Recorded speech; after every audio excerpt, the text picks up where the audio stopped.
Hello everyone, today we'll talk about how to fix or how to solve your LinkedIn app. To know how to fix or how to solve your LinkedIn, you should just go settings. Here on this page, we click apps, default apps, app settings. Then this list you will enter to the window or to the app of LinkedIn and you click. Here on this page of app info, you will click on first stop and you click OK. Then you will enter to the window of storage. After that, we click clear cache. Don't click clear data because that can cause you errors on your app. And in the end of all these steps, you can turn off your phone and you can wait a moment to turn on your phone again.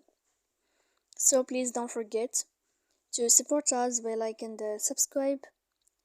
See you next time in another video, and thank you for your attention and your watching.